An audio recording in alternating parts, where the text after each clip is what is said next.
الحمد للہ وکفا وسلام علی عبادہ الذین اصطفیٰ اما بعد۔ اللہ کا ہم سب پر بہت بڑا احسان اور بہت بڑا کرم ہے کہ اللہ پاک نے ہم سب کو تھوڑی دیر کے لیے اپنے گھر میں یعنی مسجد میں جمع فرمایا۔ دعا کرو اللہ ہم سب کے جمع ہونے کو قبول فرمائے۔ حدیث شریف میں حضرت اقدس نبی کریم صلی اللہ علیہ وسلم کا سچا ارشاد علی ہے، مسجد میں آنے والا اللہ کا مہمان ہوتا ہے اور اللہ رب العالمین خود اس کے میزبان ہوتے ہیں۔ ہم اپنے گھر میں اسی کو بلاتے ہیں جس سے محبت ہوتی ہے، جس سے خصوصی تعلق ہوتا ہے۔ اللہ پاک بھی اپنے بندوں میں سے انہی بندوں کو بلاتے ہیں جن بندوں سے اللہ پاک کو خصوصی محبت ہے، جن بندوں سے اللہ پاک کو خصوصی تعلق ہے۔ اللہ سے دل سے دعا کرتے رہنا چاہیے، اللہ تو نے اپنے فضل و کرم سے، اپنی رحمت سے دنیا میں ہمیں اپنا مہمان بنایا ہے۔ اللہ کے لیے کوئی مشکل نہیں، اللہ ہم سب کو جنت الفردوس میں بھی اپنا مہمان بنائے۔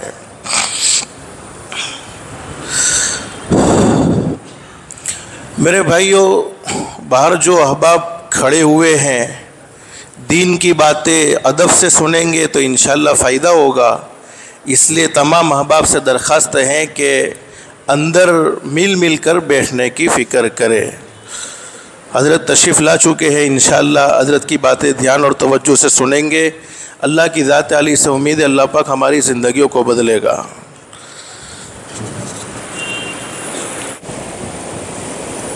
السلام علیکم ورحمۃ اللہ وبرکاتہ۔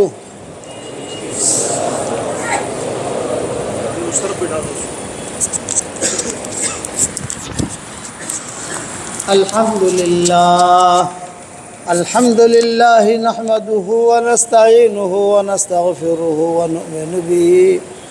ونؤمن به ونتوکل علیہ ونعوذ باللہ من شرور انفسنا ومن سیئات اعمالنا ونعوذ باللہ من شرور انفسنا ومن سیئات اعمالنا ونعوذ باللہ من شرور انفسنا ومن سیئات اعمالنا من يهده اللہ فلا مضل له ومن يضلله فلا هادی له ونشهد أن لا إله إلا الله وحده لا شريك له ونشهد أن سيدنا ومولانا محمدا عبده ورسوله صلى الله عليه وعلى آله وأصحابه وبارك وسلم تسليما كثيرا كثيرا، أما بعد فأعوذ بالله من الشيطان الرجيم،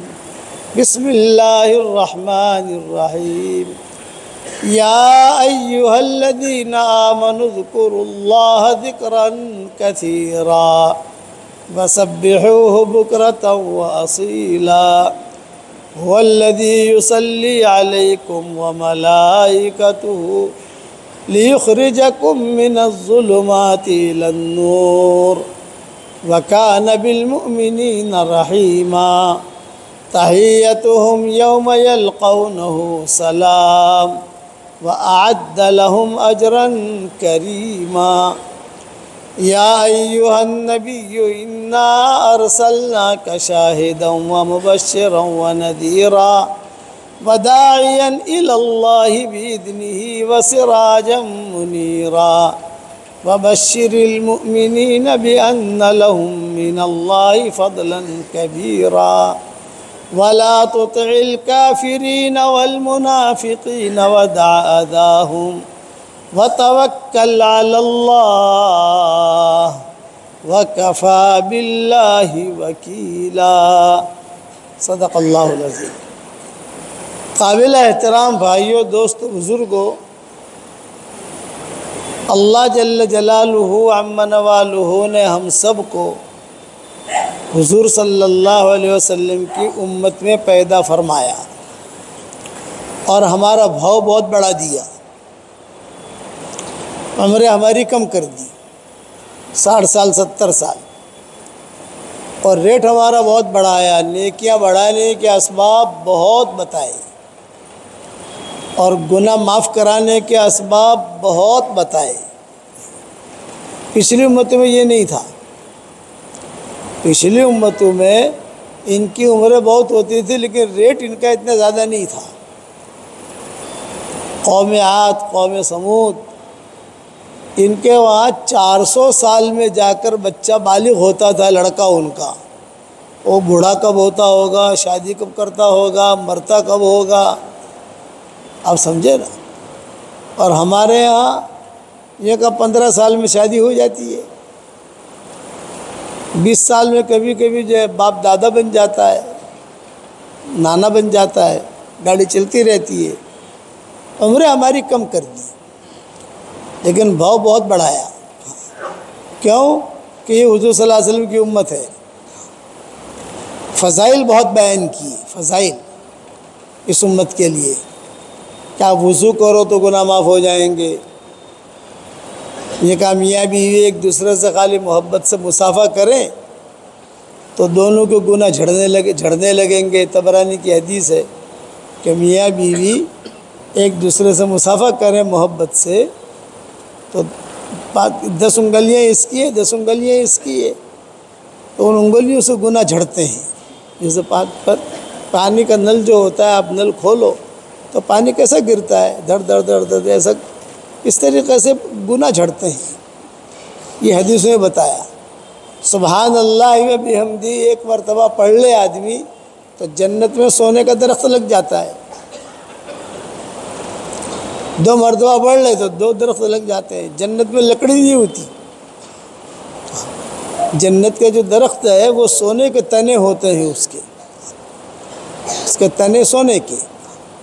مدینہ منورہ میں بیان کیا تو مستورات میں تو وہاں بیان کر کے نکلا تو ایک چھوٹی سی لڑکی نکلی، اس نے کہا حضرت میں نے جنت میں 50 درخت لگا لیے، یعنی 50 مرتبہ سبحان اللہ بحمدی پڑھا میں نے، 50 درخت لگ گئے۔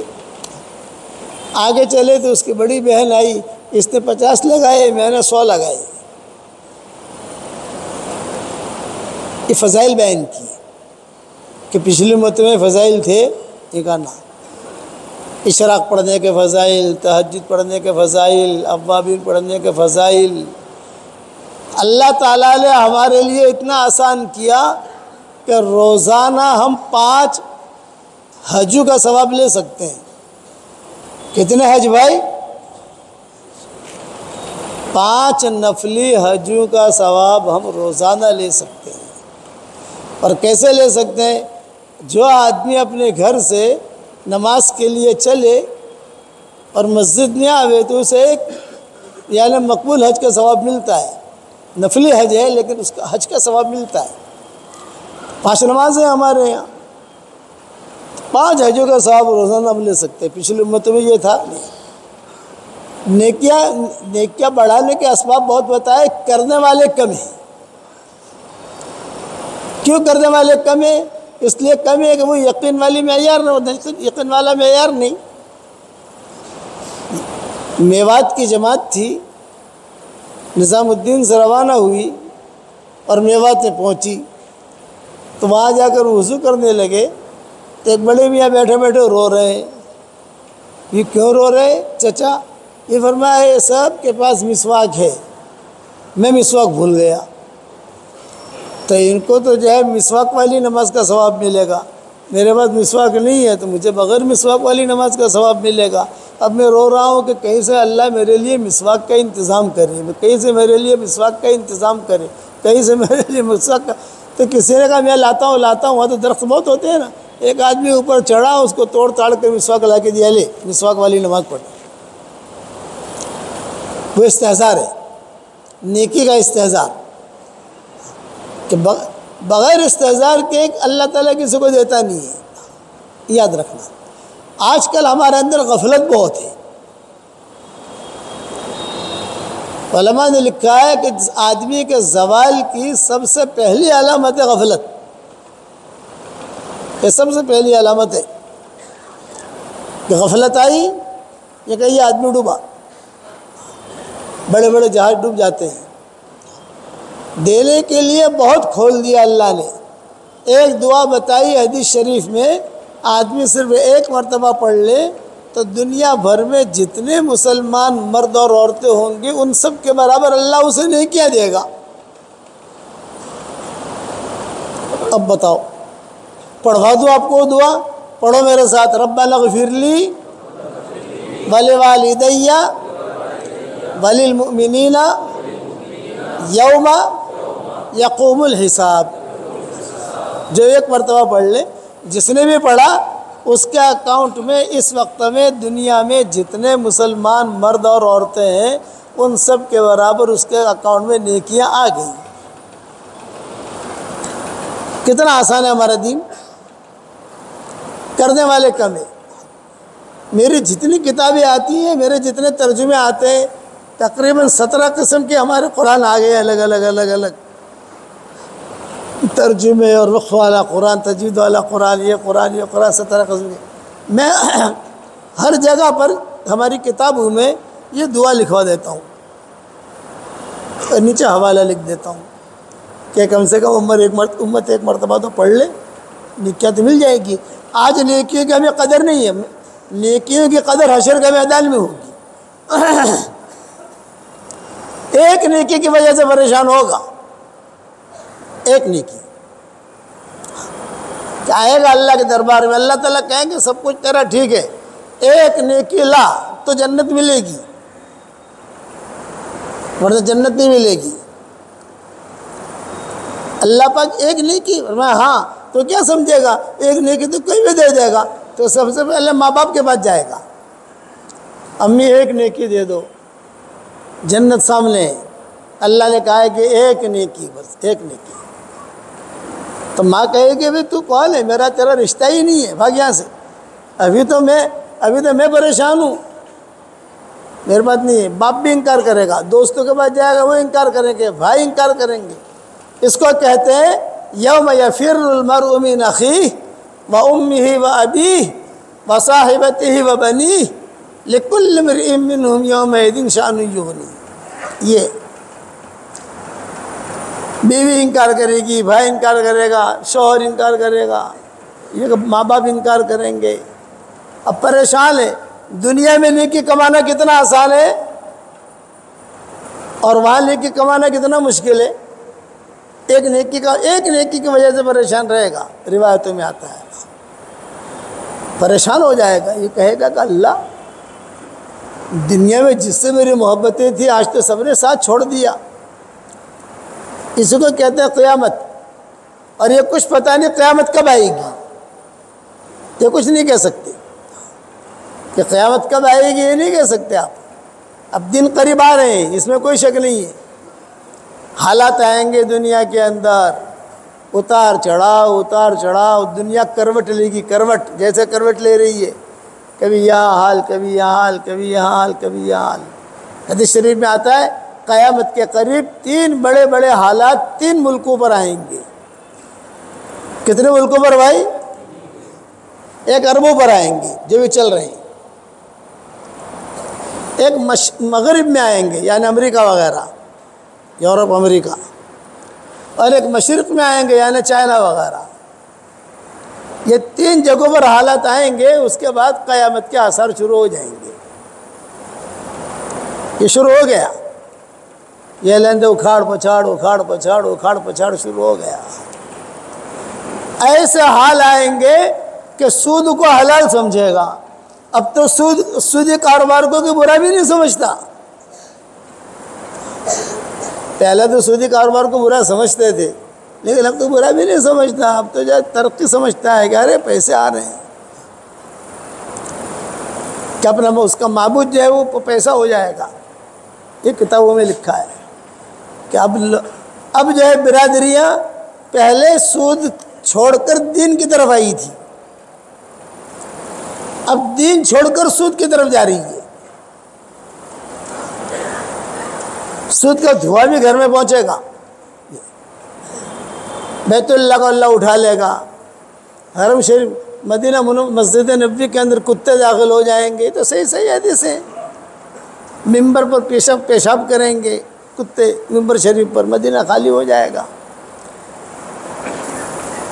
لوگ نام بھول جائیں گے. نام کتابوں میں لکھا ہے کہ عبداللہ، عبد الرحمن، یونس، الیاس، نام بھول جائیں گے. تو کیسے کریں گے؟ یا مومن یا کافر، یا مومن یا کافر، یا مومن یا کافر. نام بھول گئے. یہ علامتیں ہیں. اس کے بعد جو ہے قیامت قائم، دنیا کو اللہ اکھاڑ پکاڑ کر پھینک دے گا. جاؤ، جس نے اچھا عمل کیا وہ جنت کی طرف، جس نے برا عمل کیا وہ جہنم کی طرف. اللہ کے یہاں کسی کی کوئی رشتہ داری نہیں. ایک نیکی کی وجہ سے پریشان ہوگا، اللہ کہیں گے ایک نیکی لا. اللہ پاک ایک نیکی میں کہاں سے لاؤں، کوئی دینے کے لیے تیار نہیں ہے. وہ روتا ہوا واپس آئے گا. کتابوں میں لکھا ہے راستے میں ایک آدمی ملے گا، یہ کہا بھائی کیوں رو رہا ہے؟ بہت پریشان ہے، سارا حشر کا میدان تجھے دیکھ رہا ہے، تو بہت پریشان ہے. کہاں جا رہا ہے بھائی، کہاں جا رہا ہے؟ تو کیا؟ اس نے کہا بھائی مجھے ایک نیکی کی ضرورت ہے، کوئی اگر مجھے ایک نیکی دے دے میں جنت میں چلا جاؤں گا. تو کیا کہے گا؟ تجھے ایک نیکی کی ضرورت ہے، میرے پاس ایک ہی نیکی ہے، باقی گناہ ہی گناہ ہے، میرے پاس ایک ہی نیکی ہے. تو دیتا ہے؟ ارے دیتا ہوں. وہ بھی رزق لے گا حشر کے میدان میں. دونوں کو دونوں اللہ کے دربار میں آئیں گے. اللہ تعالیٰ پوچھیں گے لائے نیکی؟ کیونکہ اللہ پاک کسی نے دی تو نہیں، لیکن یہ اجنبی دوست ہے، اجنبی یہ کہہ رہا ہے یہ نیکی دینے کے لیے تیار ہے. اللہ تعالیٰ پوچھیں گے تم نیکی دینے کے لیے تیار ہو؟ یہ کہا. اللہ پاک میں نے سوچا کہ غریب کا بھلا ہو جائے، ایک نیکی سے مجھے تو جنت ملنے کی نہیں. بھئی ایک نیکی سے مجھے جنت تو ملنے کی نہیں، جہنم میں تو جانا ہی جانا ہے، تو چلو میں کم سے کم اس پر احسان کر لوں. تو اللہ تعالیٰ کہیں گے کہاں ہے نیکی؟ وہ کہے گا یہ نیکی ہے. اس نے نیکی کی ہوگی کوئی چپکے سے. تو اللہ تعالیٰ کہیں گے اچھا میں سخی کا سخی ہوں، تو مجھ پر سخاوت دکھلاتا ہے، اے جبریل دونوں کو جنت میں داخل کر دے. یہ کیا جبریل ادخلاہما کلاہما فی الجنہ. حشر کا میدان میں سب کھل کر آئے گا کہ مولوی صاحب کیسے تھے، یہ ڈاکٹر صاحب کیسے تھے، یہ امیر صاحب کیسے تھے، یہ پیر صاحب کیسے تھے، یہ مرید صاحب کیسے تھے، یہ مریدن کیسی تھی، ان کی تنہائیاں کیسی تھی. اسی لیے حدیث شریف میں آتا ہے حشر کے میدان میں کچھ لوگ اللہ کے پاس آئیں گے اور کہیں گے اللہ پاک ہم نے دنیا میں تو بہت نیکیاں کی تھی، بہت چلے لگائے تھے ہم نے، یہ گئے کہاں؟ بہت 3 چلے لگائے تھے، بہت 3 دن دیے تھے، بہت ہم نے جو قرآن پڑھے تھے، بہت حج عمرے کیے تھے، ہمارے کھاتے میں تو خالی ہے، سارا کچھ ہے ہی نہیں. تو اللہ تعالیٰ کیا جواب دیں گے؟ ہاں تم نے چلے لگائے تھے، تم نے 3 چلے بھی لگائے تھے، تم نے جو ہے حج عمرے بھی کیے تھے، نیکیاں کی تھی، لیکن ساتھ ساتھ میں تم نے فلاں فلاں کی غیبت کی تھی، تمہارے سارے چلے وہاں چلے گئے. اسے کہتے ہیں خسارہ. کہتے ہیں نا کہ خسارے میں رہے آدمی. اور خسارے میں نیکی کرے اور جہنم میں جائے، کہ نیکی کرے اور جہنم میں جائے. اسی لیے آج کل میں کہتا ہوں بے دین دیندار نہیں بننا، اور اپنا دین کھو کر دین کا کام نہیں کرنا. آج اپنا دین کھوئے، اپنی نماز کھوئے، اپنا قرآن کھوئے، اپنے اور جو دین کا کام کر رہا ہے. کس نے کہا ہے تجھے موڑی کھانے کا؟ ایسا کہ موڑی ضائع کر کے کر رہا ہے. تو اپنا دین پر چلو اور دین کا کام کرو. یہ اصل یہ بے دین دیندار یہ امت کو تباہ کر دیتا ہے. امت پر جو حالات آئے ہیں بے دین دینداروں کی وجہ سے. بے دین دیندار کا کیا مطلب کہ حلیہ ہے دینداری کا اور خود بے دین ہے. میں مہاراشٹر کے ایک علاقے میں گیا تو وہاں 2 کلومیٹر یا 2.5 کلومیٹر کے درمیان میں لوگ ہمیں لے گئے. جہاں جاتے ہیں تو لوگ آتے ہیں نا، یہ ہمارے گھر پہ چلو، ہمارے مدرسے میں چلو، ہمارے تھوڑے سے خانقاہ ہے وہاں چلو، وہاں چلو. تو ہم بھی چاہتے ہیں کہ بھئی یہ لوگ محنت کر رہے ہیں تو تھوڑا ان کی ہمت افزائی کرتے ہیں، ہمت افزائی کر رہے ہیں. ابھی جو ہے کچھ مولوی صاحب ملے کہ بھئی 18 علماء کی ہماری جماعت ہے، ہم کام کر رہے ہیں. تو بھئی اچھا اب 18 علماء سے ہم مل نہیں سکتے، کون علماء ہم جانتے نہیں ہیں، لیکن ساتھی ہیں ہمارے، پہچانتے ہیں ہم۔ ساتھیوں نے کہا میں نے 18 علماء کو 18 تسبیح دی میری، جاندار، شاندار، مالدار، دیندار، ایماندار۔ پہلے 4 نام تھے، اب ڈابھیل میں گیا تھا مفتی صاحب کے پاس، وہاں سے ایک نام اور دیا کہ ایماندار۔ ڈابھیل میں گیا تھا، وہاں پروگرام ہوا مدرسے میں، سارے طلباء جمع تھے، تو میں نے کہا کہ مفتی صاحب تو کبھی طلباء کتنے ہیں آپ کے یہاں؟ کہ 100 طلباء ہیں بخاری شریف میں دورے میں۔ تو میں نے 100 تسبیح مفتی صاحب کو دی، مفتی احمد صاحب کو، بھئی کل سبق ہوگا، ہم تو صبح چلے جائیں گے، یہ سارے ایک ایک تسبیح سب کو دے دینا، وہ زندگی بھر یاد رکھیں گے۔ تو یہ 18 مولوی صاحب تھے، تو 18 کو میں نے ایک ایک تسبیح دے دی، ہمت افزائی۔ چلو یہ تسبیح مل گئی، اب ایک ایک کے پاس بیٹھنا کرنا تو نہیں ہو سکتا، تو میں اس پر سناتا ہوں۔ میں نے مفتی صاحب کا قصہ سنایا کہ حضرت مفتی صاحب مدینہ منورہ میں آتے ہیں اور بہت اہتمام سے ملاقات کرنے، وہ ہمارے پاس آتے ہیں، ہم ان کے پاس جاتے ہیں، مفتی احمد صاحب۔ تو میں نے جب ڈابھیل میں تھے تو وہ بھی فارغ، ہم بھی فارغ، ہمیں تو ایک بیان کرنا تھا علماء میں، وہ طلباء میں، بیان کر کے پھر آرام کر کے تہجد پڑھ کے ذکر کے مجلس سے بیٹھ کر دوسری جگہ ہمارے پروگرام تھے، ہاسوٹ وغیرہ جو ہے، ہاسوٹ ہے، باڈولی ہے، یہ ساری جگہوں پر ہمارا جانا تھا۔ ہم عقل کو جا نہیں سکے، مولانا کی طبیعت خراب تھی، مولانا تھے نہیں وہاں۔ خیر تو مفتی صاحب سے میں نے کہا کہ مفتی صاحب میں حرم شریف میں بیٹھا ہوا تھا، طواف زیارت کر کے، اور ایک آدمی بھاگا بھاگا آیا، یہ کہا کہ حضرت دعا کرو میں مدرسہ کھولنا چاہتا ہوں۔ تو میں نے کہا بھائی مہربانی کرنا، مدرسہ کھولنا لیکن دکان مت کھولنا، اللہ ہمجا کے نا، سمجھ گئے نا؟ وہ سمجھ گیا، وہ سمجھدار آدمی تھا۔ دکان مت کھولنا، یہ بے دین دینداری والی زندگی مت گزارنا، امت اسی میں ڈوبی ہے، ایسے لوگوں نے ختم کیا ہے امت کو۔ تو میں مہاراشٹر میں ایک جگہ گیا، 3 کلومیٹر میں 3 مدرسے، اور 3 بھائیوں کے 3 مدرسے، بتاؤ۔ میں نے کہا تو دکانیں، ان کی وجہ سے امت ڈوبی ہے، وہ کیا کا دین کا کام کرتے ہیں۔ اس لیے بے دین دیندار نہیں بننا۔ حشر کے میدان میں کچھ لوگ آئیں گے اور فرشتے ان کی سفارش کریں گے۔ کتنی بڑی چیزیں فرشتے سفارش کریں، یعنی فرشتے اللہ کو کہیں گے گھیرے میں ڈال کے لائیں گے، یوں عزت کے ساتھ، اور ساری دنیا دیکھے گی، ساری دنیا کہے گی بھائی کتنا ہارا مانسوں سے آ رہے ہیں، کتنے دیندار ہیں، دیکھو نا فرشتے لا رہے ہیں عزت کے ساتھ۔ مرد ہوں گے، عورتیں ہوں گے، یوں گھیرے میں ڈال کر لائیں گے، اور اللہ کے سامنے کھڑا کر کے اللہ کہیں گے بھی کیوں لائے، کیا بات ہے بتاؤ؟ تو فرشتے کہیں گے ربنا ما رأینا منہم شرقت، اے ہمارے پیارے رب ہم نے ان سے کبھی کوئی برائی دیکھی ہی نہیں، کوئی گناہ کرتے دیکھا ہی نہیں، اتنے اچھے لوگ ہیں، اسلام نے ان کے گناہ لکھے ہی نہیں، گناہ کرے تو لکھے نا۔ اور جب بھی دیکھا تہجد میں دیکھا، جب بھی دیکھا مشوروں میں دیکھا، دن کے کاموں میں دیکھا، جب بھی دیکھا چلے میں دیکھا، قرآن پڑھتے پڑھتے دیکھا، جب بھی دیکھا اسی حال میں دیکھا۔ ہم نے ان کے لیے نیکیاں لکھی ہیں، ہم سفارش کرتے ہوئے آئے ہیں کہ اللہ پاک ما رأی، حدیث کے جملے ہیں ما رأینا منہم شرقت، ہم نے ان سے کبھی کوئی برائی دیکھی ہی نہیں، اس لیے ان کے نامہ اعمال میں برائی ہے ہی نہیں، نیکیاں ہی نیکیاں ہیں۔ ہم سفارش کرنے کے لیے آئے ہیں کہ آپ ان کو جنت میں داخل کریں۔ اللہ تعالیٰ کہیں گے اچھا آپ نے کوئی برائی نہیں دیکھی، کرنا لاؤ نامہ اعمال۔ اب اللہ تعالیٰ نامہ اعمال اٹھا کے دیکھیں گے، ایک ورق یوں پلٹا، ایک ورق یوں الٹا، اور اللہ زمین پر دے ماریں گے۔ یہ کہیں گے انہوں نے نیکیاں تو کی ہے لیکن میرے لیے نہیں کی ہے، ان سب کو جہنم میں داخل کرو۔ فیصلہ کون کرے گا بھائی؟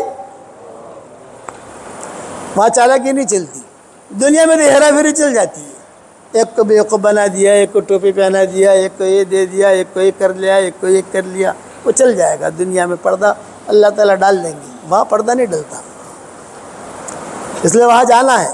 میں تو میرے بارے میں کہتا ہوں کہ میں مر کے جاؤں گا اللہ کے پاس، اللہ کہیں گے میاں یونس کیا لائے آپ؟ تو میں کہوں گا اللہ بخش تھوڑی دیر تھوڑا انتظار کرو، میرے ابا کو بلا کے لے کے آؤں۔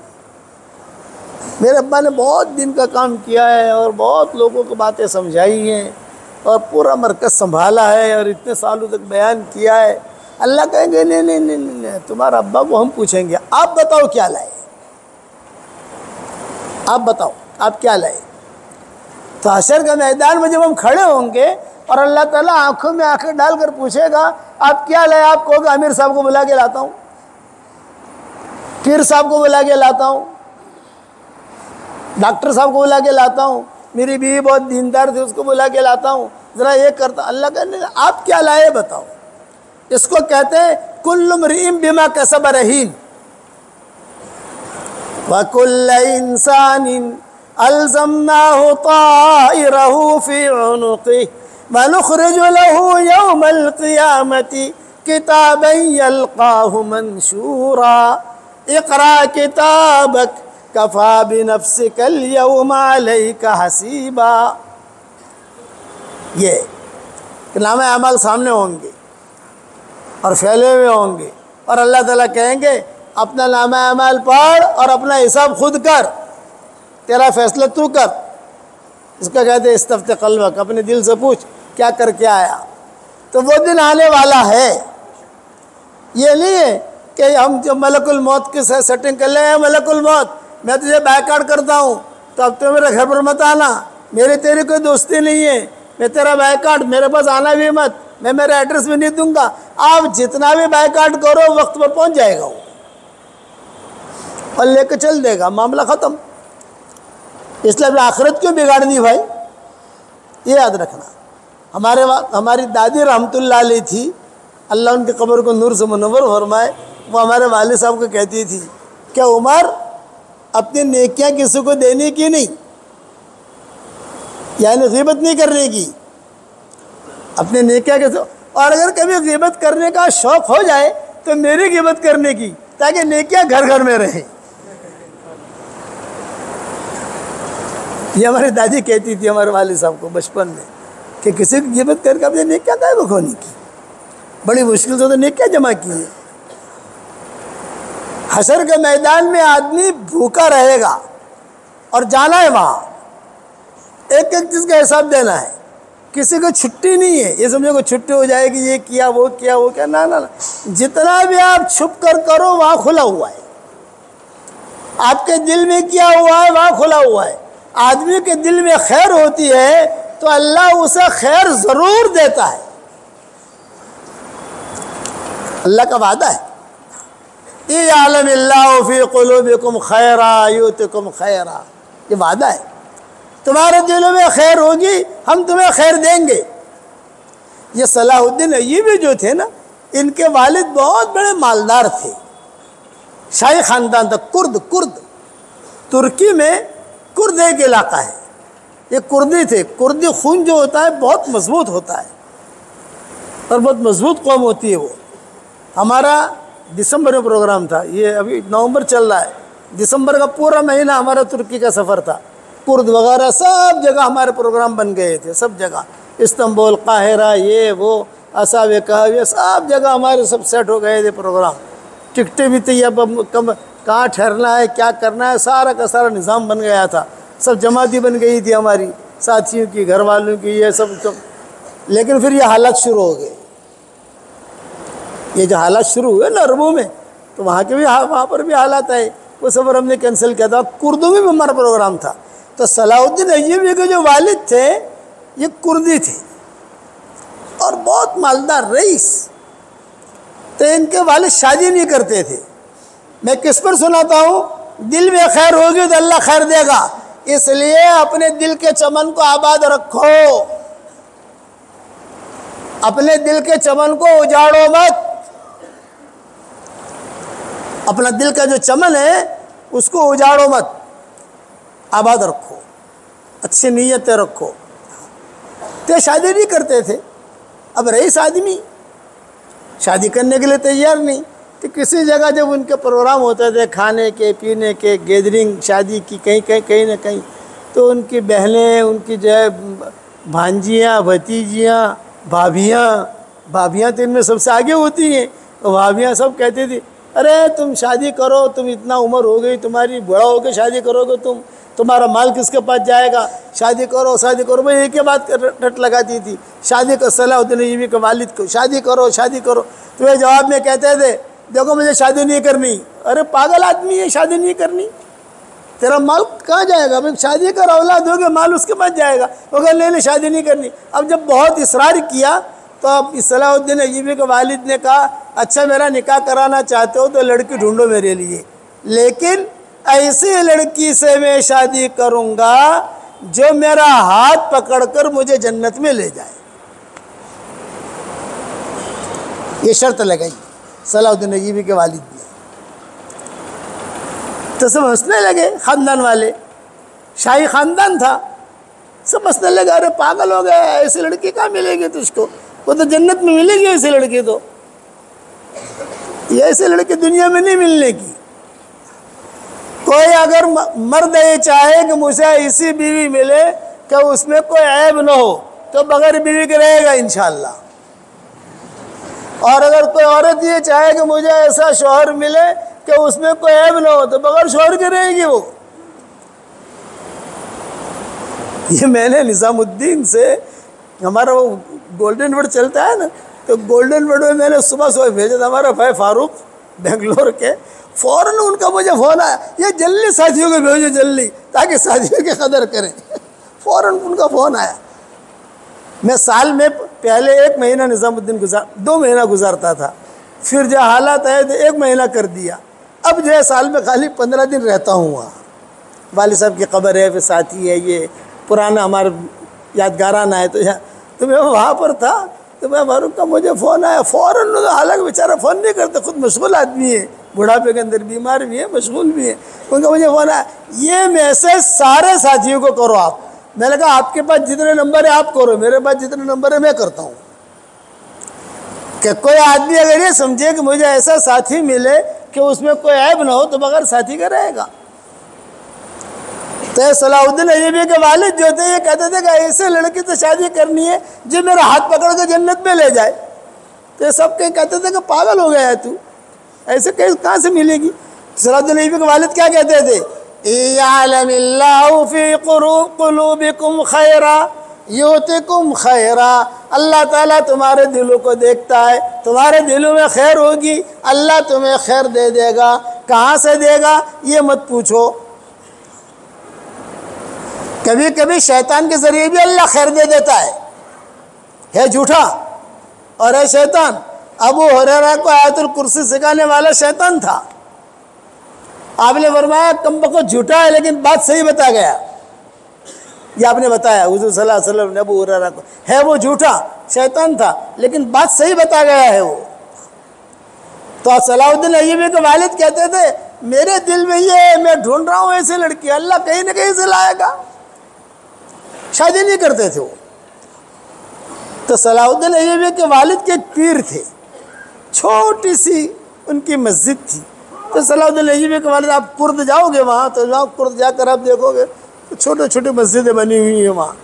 ہمارے پہلے سفر ہوا اس علاقے میں، دیکھتے تھے وہاں کش وغیرہ کرتے تھے. چھوٹے مسجد تھی، ان کے پیر تھے.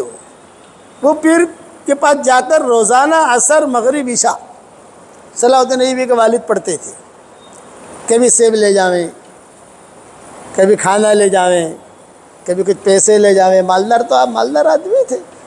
کبھی کپڑے لے جاویں. اور وہاں سردی بھی بہت ہوتی ہے چونکہ یورپ ملا ہوا ہے وہاں سے. تو جاویں اور عصر مغرب عشاء وہاں پڑھتے تھے، بیٹھتے تھے کہ پانی پلا دے ہوئے، قہوہ پلا دے ہوئے، چائے پلا دے ہوئے بیٹھے. اور شیخ جو ہے بیٹھے بیٹھے اللہ اللہ کرتے تھے. ایک مرتبہ یہ دونوں بیٹھے ہوئے صلاح الدین ایوبی کے والد اور یہ شیخ. ایک لڑکی آئی، قبول صورت تھی، خوبصورت بھی تھی، قبول صورت بھی تھی، جوان بھی تھی، لیکن کپڑے وغیرہ بہت بوسیدہ تھے، پیمن لگے ہوئے تھے. یہ آ کے کھڑی ہو گئی، کچھ ہدیہ لے کر آئی شیخ کے لیے.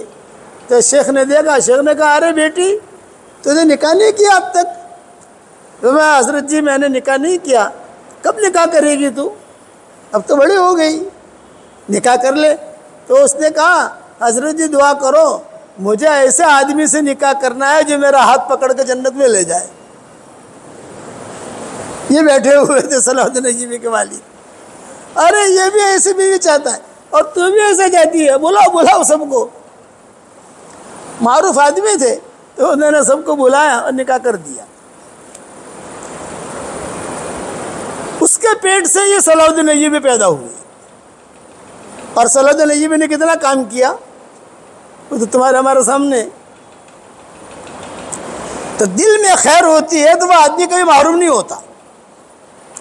کہیں نہ کہیں سے اللہ اس کو خیر دے دیتا ہے, کہیں نہ کہیں سے, کہ کہیں نہ یہاں سے دے گا یہاں سے دے گا. لیکن دل میں خیر ہو تو, اور دل میں اگر کچرا بھرا ہوا ہے تو ارے بتاؤ تو صحیح. آج ہمارے دل میں کچرا ہے کہ خیر ہے, سب ہم جانتے ہیں نا. حسد, کینہ, بغض. اور ایک مسئلہ یاد رکھنا, کوئی یہ مسئلہ بتائے گا نہیں آپ کو, جس دل کے اندر کچرا بھرا ہوگا اس کی کوئی عبادت قبول نہیں ہوگی. نیکیاں ملے گی قبول نہیں ہوگی. اسی لیے کہتے ہیں کہ دل کی دنیا کو پاک رکھو. قبول ہونا الگ چیز ہے, نیکیاں ملنا الگ چیز ہے. نیکیاں تو ہماری شریعت میں بہت آسان ہے. میاں بیوی ایک دوسرے کی طرف محبت کے نگاہ سے دیکھیں خالی اور مسکرائیں, اللہ بھی مسکراتے ہیں. کتنی بڑی فضیلت ہے. میاں بیوی ایک دوسرے کی طرف محبت کی نگاہ سے دیکھیں اور صرف مسکرائیں. صحبت نہیں کی ہے, گلے نہیں لگے ہیں, کچھ بھی نہیں, خالی دونوں مسکرائیں. اس پر اللہ مسکراتے ہیں.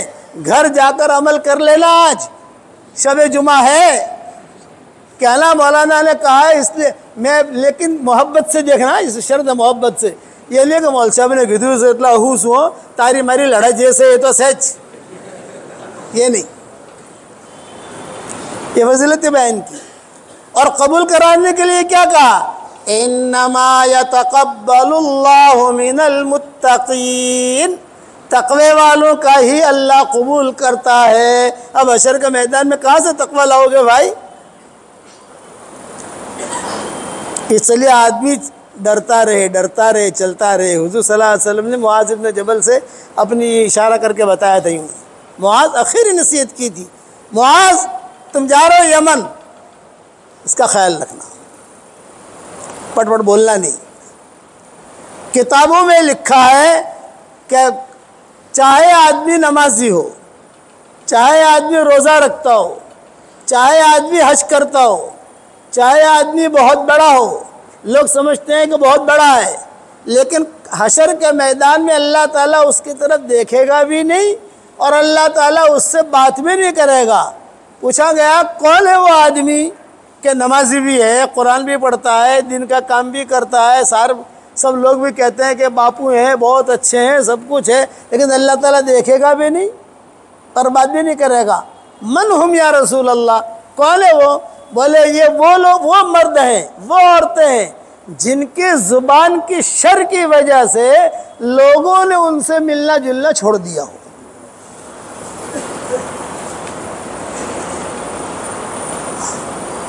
الادب المفرد میں ساری کتابوں میں نے 4 دن پہلے یا 5 دن پہلے یہ مضمون باقی رہنے والی نیکیوں میں بیان کیا ہے میں نے.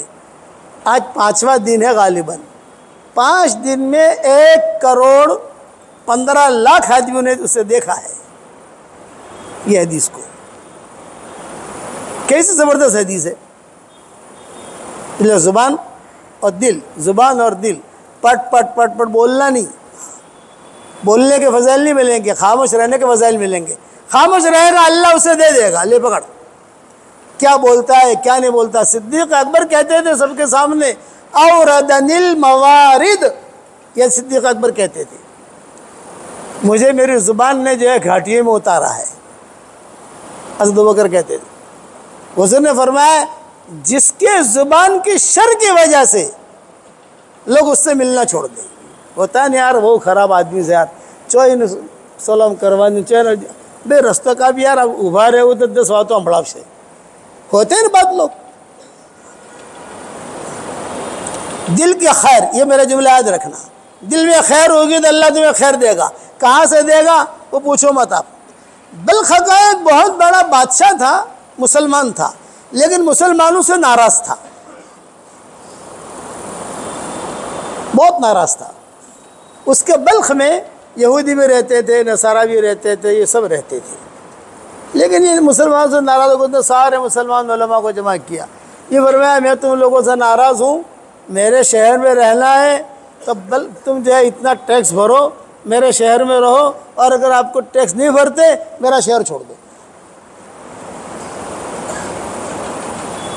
تو سارے مسلمان علماء نے کہا کہ حضرت ہم سے کیا غلطی ہوئی، دو چار آدمی سے غلطی ہو، ہم معافی مانگتے ہیں، ہم معافی مانگتے ہیں۔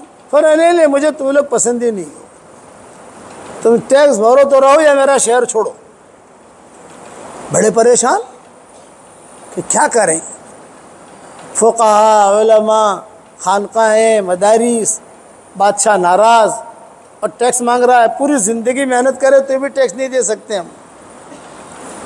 تو سارے بیٹھے، تو کسی نے آ کر کہا کیوں پریشان ہو؟ تو کوئی جنات آیا، جنات کوئی حاطف غیبی ہوتا ہے، حاطف غیبی، اگر تم لوگ بہت پریشان ہو تو تمہاری پریشانی کا ایک حل ہے۔ یہ کہا کیا حل ہے؟ یہ کہا فلاں جگہ جاؤ، وہاں جا کر جو ہے ایک لڑکی ہے، وہاں اس کے پاس جاؤ، وہ تمہاری مدد کرے گی۔ میں دل کی خیر پر بتا رہا ہوں، دل کا خیر، ہمیشہ اپنے دل میں خیر رکھو، شرمت رکھو، ہر ایک کے ساتھ اچھائی، حسن ظن۔ میرے والد صاحب رحمۃ اللہ علیہ فرماتے تھے ہر ایک کے ساتھ اچھا گمان، بدگمانی نہیں۔ اچھے گمان کے لیے کوئی دلیل کی ضرورت ہی نہیں ہے، اور بدگمانی کے لیے سینکڑوں دلیلیں چاہیے، سینکڑوں دلیلیں۔ اور کسی کو اچھا گمان کر رہا ہے، یہ آدمی اچھا ہے۔ اسی لیے ابا کہتے تھے کہ بیٹا کوئی نے વધારે મળવું જ ના આપણા قومથી قوم کروانو، ابا ہم کو کہتے ہیں، جب چھوٹے تھے تو کہتے تھے۔ اور نیکی کا استحضار تھا، مرکز میں اگر کوئی بیمار ہوتا تو میں عصر کے بعد میرے والد صاحب رحمۃ اللہ علیہ سے کہتا کہ ابا وہ بیمار ہے، ہم عیادت کر لیں تاکہ ثواب ملے۔ ابا نے کہا ابھی عیادت نہیں کرنی، مغرب کی نماز کے بعد عیادت کریں گے۔ میں نے کہا ابا مغرب بعد آپ کا بیان ہے عربوں کے اندر، آپ مشغول ہو جاؤ گے، ہمیں بھی کسی جگہ جانا ہے۔ تو ابا نے کہا نا مغرب بعد جائیں گے، اگر ابھی ہم عیادت کریں گے تو مغرب کی نماز تک فرشتے ہمارے لیے دعا کریں گے، 1 گھنٹہ ہے نماز میں، اور اگر مغرب کے بعد عیادت کریں گے تو فجر تک فرشتے ہمارے لیے دعا کریں گے۔ ذرا فرشتے نے تھکواڑوا نا، ان کو بھی تھکاؤ تاکہ ٹائم زیادہ ملے ان کے دعاؤں میں۔ یہ استحضار تھا والد صاحب رحمۃ اللہ علیہ کو، آپ سمجھے گے نہیں؟ مغرب بعد دعا کریں گے تو فجر تک، فجر کی نماز پڑھ کر جو ہے نکلتے، وہاں بیان ہوتا تھا ابا کا، ہم بھی بیٹھتے تھے، گرم پانی کا انتظام، جو بڑی گھڑی ساتھ رکھتے تھے بیان کے لیے، چھوٹی گھڑی میں دکھائی نہیں دیتا تھا ابا کو، سارا نظام بیان کے لیے کرتے تھے۔ تو کیا کہتے تھے، یونس فرشتوں نے دھندے لگاڑو، فرشتوں نے دھندے لگاڑو جلدی تھی، ہم سمجھ جاتے۔ یعنی اعوذ باللہ السمیع العلیم من الشیطان الرجیم، اعوذ باللہ السمیع العلیم من الشیطان الرجیم، اعوذ باللہ السمیع العلیم من الشیطان الرجیم 3 مرتبہ کوئی پڑھ لے اور سورہ حشر کی آخری آیت پڑھ لے تو شام تک فرشتے اس کے لیے دعا کرتے رہتے ہیں۔ بولے دھندے لگاڑو، صبح صادق ہوتے ہی فرشتوں کو دھندے لگا دینے کا، یہ استحضار تھا ابا کا۔ ہم فجر میں لاتے تھے ابا کو، تو ابا کو فجر میں لاتے تھے تو مین گیٹ اندر کا دروازہ بند ہوتا تھا، مستری لوگ کھولتے نہیں تھے، کچھ میواتی ساتھی تھے وہ نہیں کھولتے تھے، تو ابا کہتے تھے کو دھون تھے یار اپنے جیسے بھمین جاؤ اوشا سے گھوم کے ہم آتے تھے۔ تو راستے میں یہ کہتے تھے جلدی سے فرشتوں کو دھندے لگاؤ، اب کتنے بجے؟ اتنے بجے، بس صبح صادق ہو گئی، صبح صادق ہو گئی، صبح صادق ہوتے ہی یہ دعا پڑھ لینے کی تاکہ مغرب تک فرشتے ہمارے لیے دعا کریں، اور مغرب کی اذان ہوتے ہی یہ دعا پڑھ لینے کی تاکہ فجر تک جو فرشتے ہمارے لیے دعا کریں۔ یہ استحضار۔ تو کسی نے آ کر کہا تم بہت پریشان ہو، وہاں ایک لڑکی رہتی ہے، تم چلے جاؤ تمہاری مدد کرے گی۔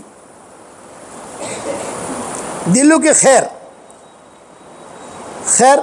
یہ سارے کے سارے وہاں گئے، وہاں جا کر لوگوں سے پوچھا بھئی یہ ایڈریس ہے، یہ خاتون کہاں ملے گی؟ تو لوگوں نے کہا کہ یہ ہے اس کا گھر.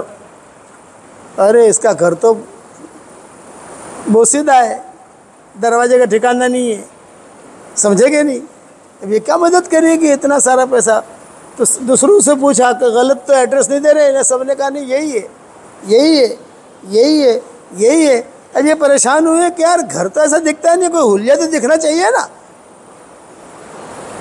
ہر ایک نے کہا کہ یہی ہے, جو لڑکی کو تم ڈھونڈ رہے ہو اس کا مکان یہ ہے. خیر دستک دی, باندھی نکلی. ابھی کیوں آئے ہو؟ کہا آپا سے ملنا ہے. یہ کہا ٹھہر جاؤ. تو وہ اندر سے آئی پردے کے ساتھ. بھی کیوں آئے ہو؟ یہ کہا بھی ہم بلخ والے بڑے پریشان ہیں اور بہت حالات میں ہیں, اور جو ہے اس نے اتنا ٹیکس مانگا ہے, ہمارے پاس پیسہ نہیں ہے, تو کسی نے آپ کا ایڈریس دیا ہے. تو اب اس نے کیا کہا؟ بہت اچھا, نعمت ضیف, نعمت ضیف, نعمت ضیف, نعمت ضیف, اچھے مہمان ہیں, اچھے مہمان ہیں, اچھے مہمان ہیں. یہ کہہ کر اندر گئی اور اندر جا کر ایک تھیلی میں ایک چادر تھی, وہ چادر لا کر دی اور یہ کہا جاؤ یہ چادر لو اور چادر بادشاہ کو دے دو, تمہارا قرضہ بھی ادا ہو جائے گا اور پیسہ بچے گا, اس سے مسجدیں بنا دینا اور اس سے جو ہے تمہارا سارا کام مدرسے بنا دینا, مسجدیں بنا دینا, مسافر خانے بنا دینا. پیسہ بچاؤ, میرے پاس لانا مت. دل کا خیر. تو انہوں نے چادر دیکھی, سمجھ میں آئی ہی نہیں, ارے یہ چادر. تو اس نے کہا آپ کھڑے مت رہو, اب جاؤ, اللہ نے تمہارا کام کر دیا. یہ آ گئے بلخ, بادشاہ کے پاس گئے. بادشاہ کو جو ہے چادر دکھائی, بھئی یہ چادر لو, اپنے حساب کتاب کر لو اور باقی جو پیسہ بچے ہمیں واپس دے دو, یا اوپر کا چاہیے تو اوپر کا لے لو, تاکہ ہمارے مسلمانوں کا ٹیکس ادا ہو جائے, ہم یہاں رہنے والے بن جائیں. بادشاہ نے کہا یہ چادر کہاں سے لائے تم؟ یہ کہا ایک عورت نے دی. اچھا بھئی چادر تو بہت قیمتی ہے. پھر اس نے کہا یہ آپ کو ہدیہ دی تھی؟ بولے ہم کو ہدیہ دی ہے. تم مان نہیں رہے تو ہم وہاں سے لے کر آئے ہیں یہ. تو بادشاہ نے کہا ایک عورت اگر جو ہے اتنی خدمت تمہاری کر سکتی ہے تو میں تو بادشاہ ہوں, کیا میں خدمت نہیں کر سکتا؟ جاؤ سارا ٹیکس معاف. ٹیکس معاف کر دیا. اب یہ چادر بچ گئی نا. اب یہ اللہ والے لوگ تھے, ہیرا پھیری والے نہیں تھے. اللہ ہمجا کے نا متقی لوگ تھے. پھر ناچ کا ہوتا تو کوئی کہجو مت ہو بھائی, આપણે પહોંચ જણા છીએ, પહોંચી જ સમજીએ, وہ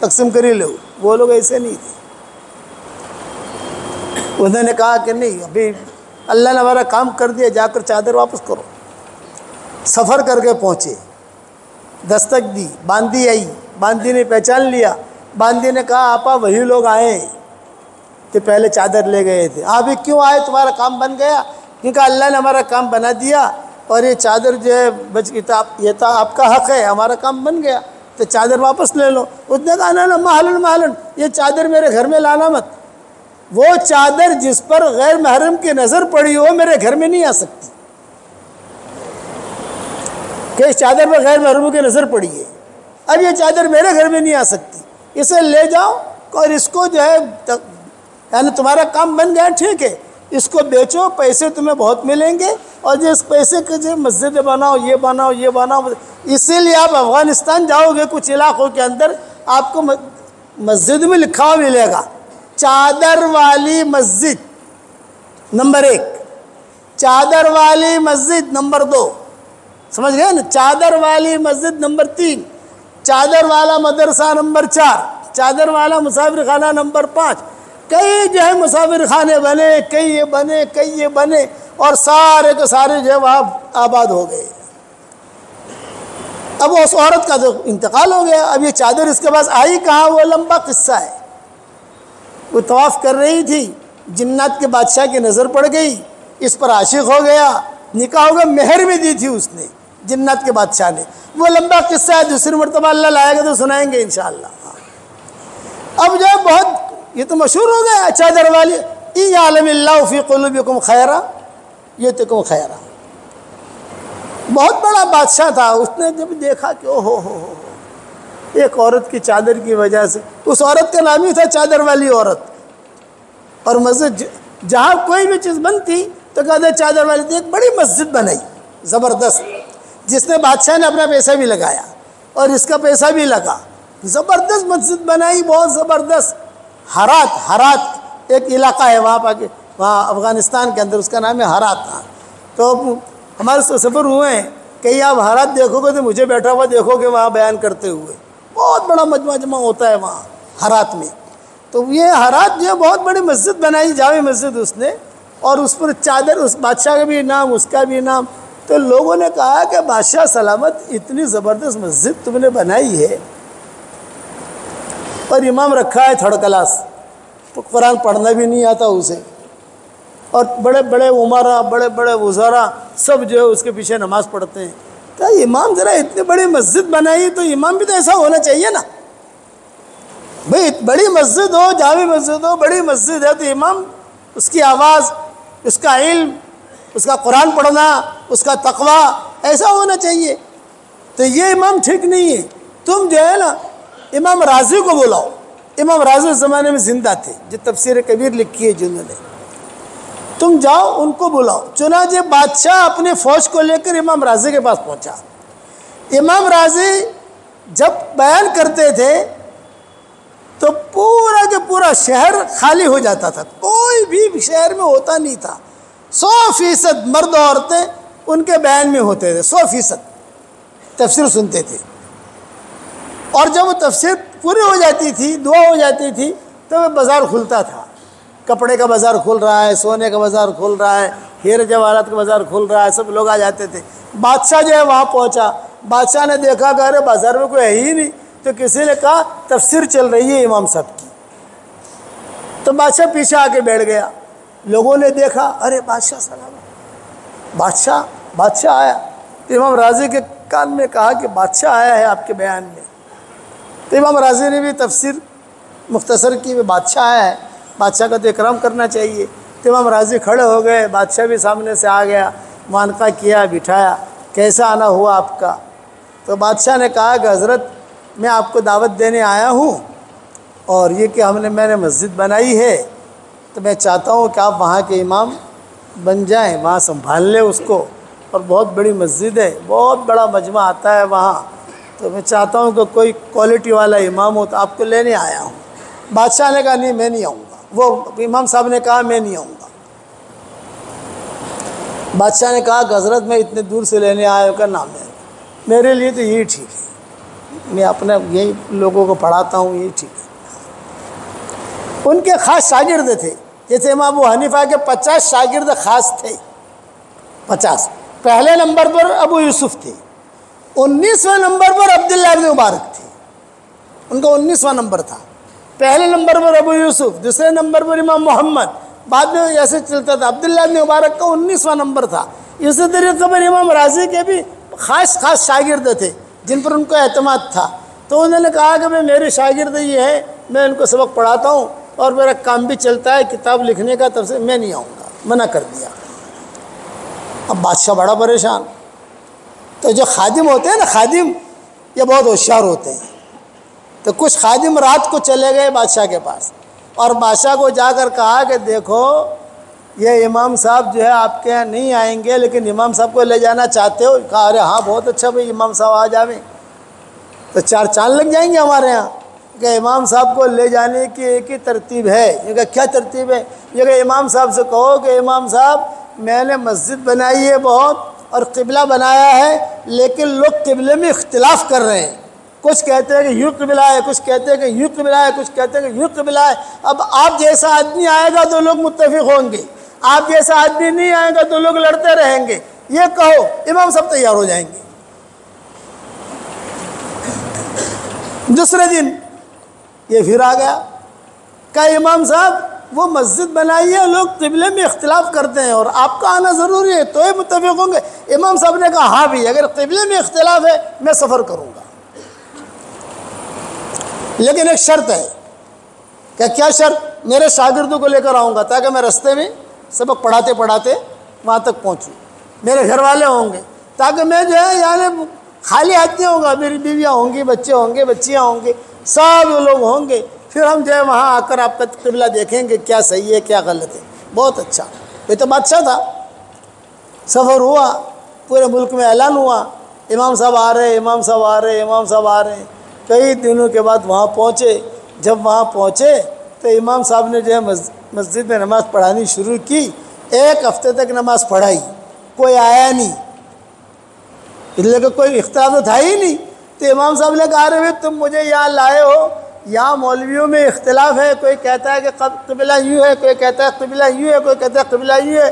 میں 10 دن سے نماز پڑھا رہا ہوں, کسی نے اختلاف تو کیا نہیں. تو بادشاہ نے کہا کہ حضرت آپ کے آنے پر سب متفق ہو گئے. تو امام صاحب نے کیا کہا, جب سب متفق ہو گئے تو کام ہو گیا, اب مجھے واپس بھیجو بھائی, واپس جا رہا ہوں. تو میرے خادم آئے, کیونکہ جہاں امام صاحب رہتے تھے وہاں فاتح ہوتے تھے, وہاں کھانا اتنا نہیں ہوتا تھا. اور یہاں بادشاہ کے یہاں تو بادشاہ خود روٹیاں لے کے کھڑا رہتا تھا, ٹوکرے کے ٹوکرے پھلوں کے ہوتے تھے سب. تو یہ لوگ آئے شاگرد امام صاحب کے پاس اور آ کر یوں کہا کہ حضرت زندگی وہاں بھی گزارنی ہے, زندگی یہاں بھی گزارنی ہے, آپ جو ہے یہی ٹھہر جاتے ہیں, ہم بھی یہاں ٹھہر جاتے ہیں. اور ماشاءاللہ یہاں کھانا پینا نہریں سب کتنی اچھی ہے. امام صاحب کے بعد کچھ سمجھ میں آ گئی, امام صاحب وہیں ٹھہر گئے اور وہی ان کی قبر ہے. یہ اس کی خیر, وہ لڑکی کا خیر. اگر وہ لڑکی جو ہے چادر سے پیسہ لینا چاہتی تو بتاؤ لے سکتی تھی نہیں لے سکتی تھی؟ کتنے مسجد, اب جتنی مسجدیں بنی ثواب اس کو ملے گا کہ نہیں ملے گا؟ وہ جس سے جنات سے شادی ہوئی, جنات سے شادی کرنا جائز ہے ناجائز ہے مفتیوں سے پوچھنا. آج کل مفتیوں کی کمی نہیں ہے, وہ سارا وہاں پوچھنا. لیکن یہ کہ وہ خیر تھی جو اللہ تعالیٰ نے دی اس کو. ہمیشہ یاد رکھنا, دل میں خیر ہوگی تو اللہ تمہیں خیر دے گا, دل میں شر ہوگا تو شر ملے گا. اس لیے حدیث کی دعائیں کیا ہے؟ اللہم انی اسألک من فجاءۃ الخیر واعوذ بک من فجاءۃ الشر. اے اللہ مجھے اچانک کا خیر دے اور اچانک کے شر سے تو میری حفاظت کر. دل کے دنیا کو آباد رکھو. آج کا سبق آپ کا یہ ہے, دل کی دنیا کو آباد رکھو. حضور صلی اللہ علیہ وسلم خود کہتے تھے صحابہ سے, میرے سامنے کسی کی برائی بیان مت کرو, میں تمہارے پاس آؤں میرا دل جو ہے خالی ہونا چاہیے. میں اپنی زبان کو گندی کرنا نہیں چاہتا, اپنا دل خالی. آپ صلی اللہ علیہ وسلم کا جب حجۃ الوداع ہوا نا, تو حجۃ الوداع پر میں نے 12 پارٹ بنائے ہیں. حالانکہ حجۃ الوداع کے پارٹ ہیں 100-150. آج کل حضور صلی اللہ علیہ وسلم کی سیرت چل رہی ہے تو 300 پارٹ ہے, 187 تک پہنچا ہوں میں, روزانہ تھوڑی سیرت. تو حجۃ الوداع میں نے صرف 12 پارٹ بنائے. مکہ مکرمہ کے اندر ہم تھے اور ذہن بھی فارغ تھا, بیٹی کے وہاں ٹھہرے ہوئے تھے, حج بھی تھا, تو میں نے 12 پارٹ صرف بنائے. اس پر میں حضور صلی اللہ علیہ وسلم کے دل کی صفائی بتا رہا ہوں. آپ صلی اللہ علیہ وسلم نے مدینہ سے چلتے ہوئے اعلان کیا, ایک دن وہاں ٹھہریں گے, ایک دن وہاں ٹھہریں گے, ایک دن وہاں ٹھہریں گے, ایک دن وہاں ٹھہریں گے, اور ایک رات مقام ابوا میں ٹھہریں گے. واللہ کی قبر جہاں تھی حضور صلی اللہ علیہ وسلم کی, یہ اعلان ہو گیا. مکہ مکرمہ تک پہنچنا ہے ہمیں حج کے سفر میں, تو ساری مائیں ساتھ تھی حج کے سفر میں. فتح مکہ میں صرف 2 مائیں ساتھ تھیں, حضرت ام سلمہ اور حضرت میمونہ, اور حج کے سفر میں سب ساتھ تھے. تو حضور صلی اللہ علیہ وسلم نے اعلان کیا ایک رات مقام ابوا میں ٹھہریں گے ہم. اب حضور کو خوشی تھی, میری ماں کی قبر پر وہاں میری رات گزرے گی. یعنی قبر کے قریب نہیں, وہ وادی میں جہاں حضور صلی اللہ علیہ وسلم کے والدہ کی قبر ہے, وادی ہے بہت بڑی, تو وہاں پر رات کا قیام کریں گے, پورا قافلہ وہاں ٹھہرے گا. صبح روانہ ہوئے, آج رات وہاں ٹھہرنا ہے مقام ابوا میں. اور حضرت صفیہ کی اونٹنی بیمار ہو گئی. میں دل کی صفائی بتا رہا ہوں اور خاموشی سمجھا رہا ہوں. ایک بات میری یاد رکھنا, میٹھا کھانے سے ڈائبٹیز نہیں ہوتی, زیادہ کھانے سے ڈائبٹیز ہوتی ہے. اس لیے زیادہ کھانے کے کوئی فضائل نہیں ملیں گے آپ کو, کم کھانے کے فضائل ملیں گے. اسی لیے روزہ رکھوایا, روزہ رکھو. اسی طریقے سے زیادہ بولنے کے کمالات نہیں ملیں گے آپ کو, کم بولنے کے کمالات ملیں گے. بڑے اچھے لوگ جو ہوتے ہیں وہ کم بولتے ہیں, زیادہ نہیں بولتے. تو پتہ نہیں زبان سے کیا جملہ نکل جائے. اسی لیے آپ نے کیا فرمایا, چاہے نمازی ہو روزہ ہو, اللہ دیکھے گا بھی نہیں حشر کا میدان میں, بات بھی نہیں کرے گا. کون یا رسول اللہ؟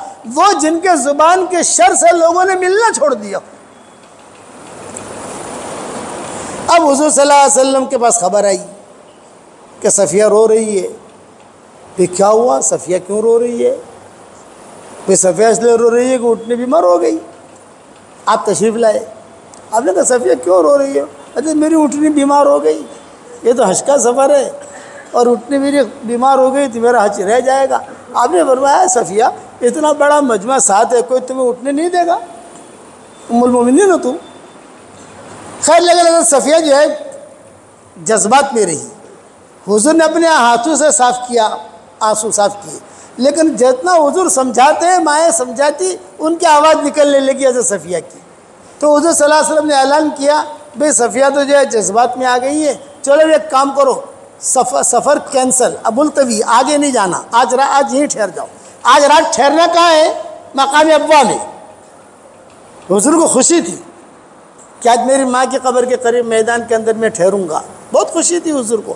اور آپ نے جو ہے حضرت صفیہ کی وجہ سے سفر بھئی آج نہیں, آج رات یہیں ٹھہریں گے, بھئی چلو خیمے لگاؤ, یہ لگاؤ, کھانا پکاؤ, یہ پکاؤ, وہ پکاؤ. معاملہ حضرت صفیہ بھی خاموش ہو گئی, سب کچھ ہو گیا. اور حضرت صفیہ سے حضور نے کہا تمہارا حج انشاءاللہ ہوگا, تم فکر مت کرو, تمہاری اٹھنی بیمار ہو گئی تو اور بہت اٹھنی ہے, آپ کے لیے اٹھنے کا انتظام میں کروں گا, یہ آپ نے فرمایا. اب خدا کی شان, آپ صلی اللہ علیہ وسلم حجۃ الوداع میں جب تھے تو مغرب کی نماز کے بعد الگ الگ ماں کی باری ہوتی تھی خیمے میں جانے کی. وہ رات گزارتی تھی, خدمت کرتے تھی, دوسرے دن دوسری ماں کی باری, تیسرے دن تیسری ماں کی باری. آج کے رات میں اتفاق یہ تھا حضرت صفیہ کی باری تھی, اور ٹینشن انہی کی وجہ سے ہوا تھا. بھئی انہی کی وجہ سے ٹینشن ہوا نا, سفر رک گیا. حضور کے ٹھیس پہنچے, رہے میری ماں کے وہاں ٹھہرنا تھا مجھے, اب جو ہے چلو ایک دو دن لیٹ صحیح. اب حضرت صفیہ کی باری, حضرت صفیہ جو ہے فکر میں تھی کہ میں کیا کروں کیا کروں. امہات المومنین جو تھے ان کے دو ٹولیاں تھیں, ایک ٹولے کی ذمہ دار حضرت عائشہ ہوتی تھی اور ایک ٹولے کی ذمہ دار ام سلمہ ہوتی تھی. تو یہ حضرت صفیہ ام سلمہ کے ٹولے میں تھی, لیکن حضرت صفیہ نے سمجھا کہ آج ام سلمہ سے کام بننے گا نہیں, آج عائشہ سے کام بنے گا. یہ آ گئی حضرت عائشہ کے پاس, یہ کہا بہن جی بہت پریشان ہوں, بہت ٹینشن میں ہوں. کہ کیا ہوا صفیہ؟ یہ کہ آپ کو پتہ ہے میری وجہ سے سارا قافلہ رک گیا ہے یہاں. حضور صلی اللہ علیہ وسلم کو جانا تھا تو اب میں ذریعہ بنی, میں نہ روتی تو حضور جو چلتے رہتے, لیکن میں روئی, جذبات پر قابو نہ کر سکی, یہ مسئلہ ہوا. تو اور آج کی رات میری حضور کے ساتھ ہے, اب مجھے اور ٹینشن ہے کہ صاحب وہاں جاؤں گی تو پتہ نہیں کیا ہوگا وہاں, آپ کچھ رستہ کچھ حل نکالو. تو حضرت عائشہ نے کہا مجھے سوچنے دو. انہوں نے کہا نہیں, سورج غروب ہونے کا ٹائم قریب ہے, مجھے بھی تیاری کرنی پڑے گی حضور کے پاس جانے کے لیے. حضرت عائشہ نے کہا صفیہ جذبات میں مت آؤ, مجھے کچھ سوچنے تو دو, میں کیا کروں.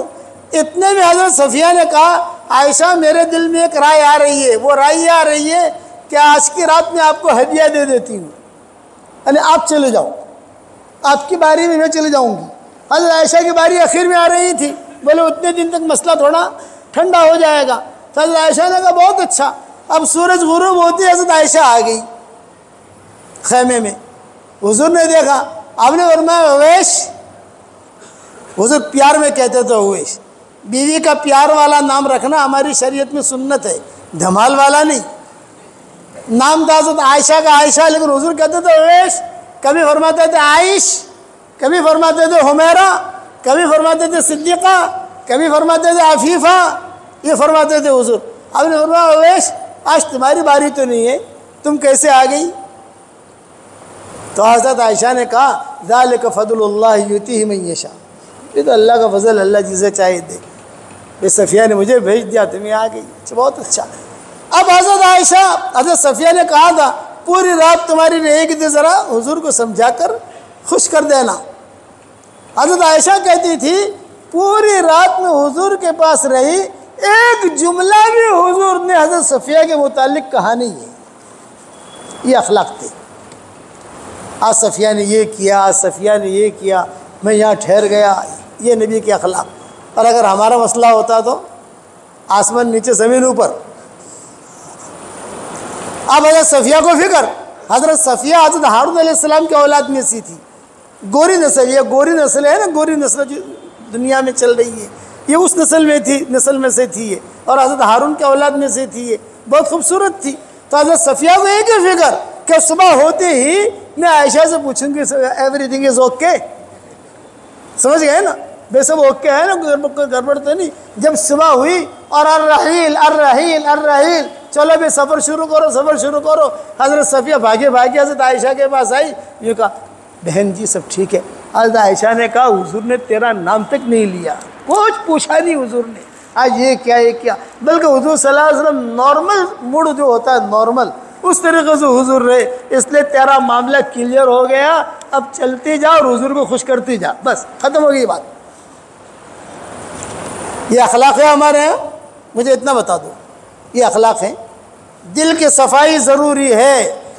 مغرب کی نماز ہم نے پڑھی، دل کے کچرے کے ساتھ قبول نہیں. دعا مانگیں گے قبول نہیں. نیکیاں لے لو بھائی، نیکیاں آپ نیکیاں لے لو، نیکیاں لینے میں کوئی حرج نہیں ہے. ہم قبول نہیں کریں گے، قبول تو اس کا کریں گے جس کا دل پاک صاف ہو.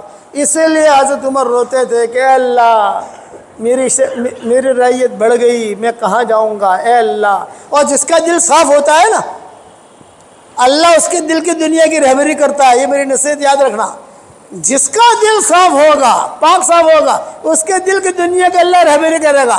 حضرت عمر کے زمانے میں خواب دیکھا حضرت علی نے. خواب کس نے دیکھا بھائی؟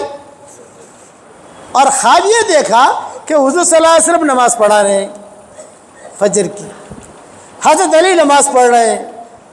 زمانہ حضرت عمر کا، جب حضور نے کہا السلام علیکم ورحمۃ اللہ، السلام علیکم ورحمۃ اللہ، تو ایک لڑکی آئی 12-13 سال کی، کھجوریں لے کر حضور کے سامنے رکھ دی.